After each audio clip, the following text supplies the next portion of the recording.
আসসালামু আলাইকুম। আমি আসছি রাজশাহীতে।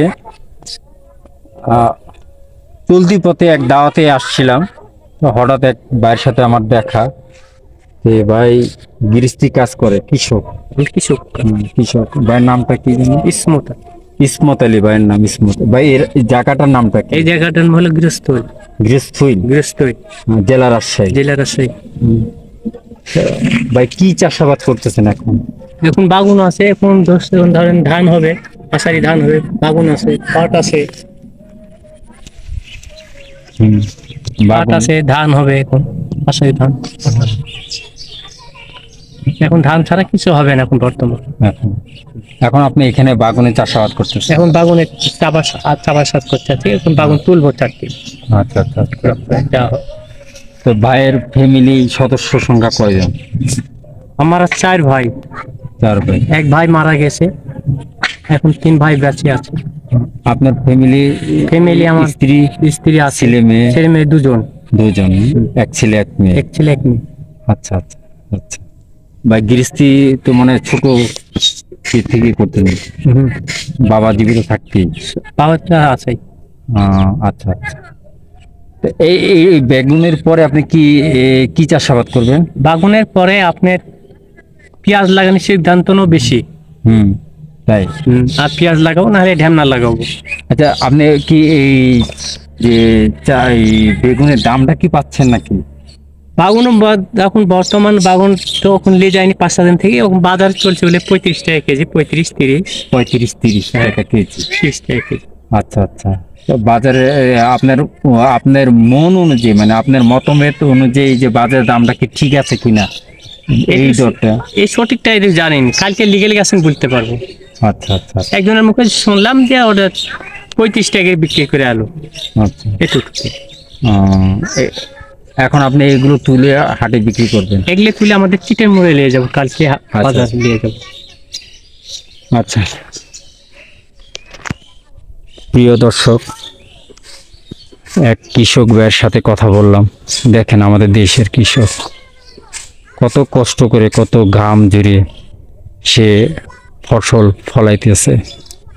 সে এখানে কোনো ন্যায্য মূল্য পায় না। আমাদের দেশের কৃষকরা ন্যায্য মূল্য পায় না। অথচ আমাদের সবজি হাত বদল হইলে এক হাত থেকে আরেক হাতে যাওয়ার পরে এই সবজির মূল্য দাম বেড়ে যায়। অথচ এই ভাইটি কত কষ্ট করে ফসল ফলাইতেছে, সে বেগুনের চাষাবাদ করছে। দেখেন পোশাক আশাক ভাই,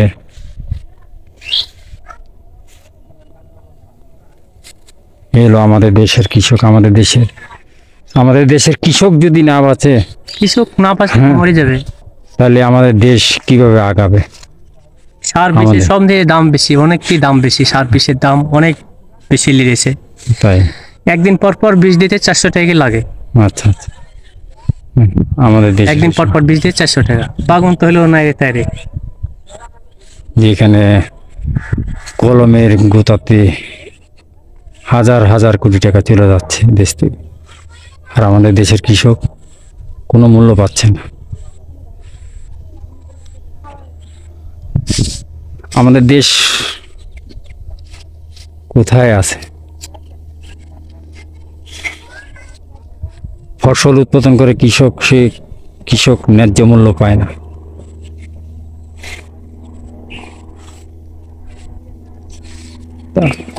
রাজশাহী থেকে আপনাদের সাথে কথা বলতেছি। এখানে আসছিলাম একটি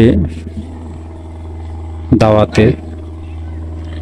চলে যাওয়ার সময় এই ভাইয়ের সাথে আমার দেখা, 2-4টা কথা বললাম। 2-4টা কথার ছলে অনেক কিছু বুঝতে পারলাম। আমাদের পোশাক আশাকে মানুষের ব্যবহার, বংশ, এগুলো ফুটে ওঠে না। মানুষের ব্যবহার, বংশ, কথাবার্তা, তার চালচলন, এগুলোতেই ফুটে ওঠে। কেউ কেউ এসিতে ঘুমাচ্ছে, আর কেউ গাম জরা জেরা হ্যাঁ, কেউ ঘাম ঝরা ঝরা আর কেউ এসির হাওয়া খেয়ে খেয়ে ঘুমাচ্ছে। দেশ কোথায় আছে আমাদের দেশ? দুনিয়াতে বাঁচতে হলে আপনার সব কিছু ঘুষ করে গেছে বেশি, এক কথায় শেষ। দুনিয়াতে সব ঘুষ করে জায়গায়। বেশি, পুলিশ প্রশাসনের হাতে গেছে ইয়া, দুর্নীতি। ওরাই যা রাজত্ব করে খাচ্ছে, দুর্নীতি আর দুর্নীতি। দুর্নীতি আর দুর্নীতি। আচ্ছা, তো ঠিক আছে ভাই।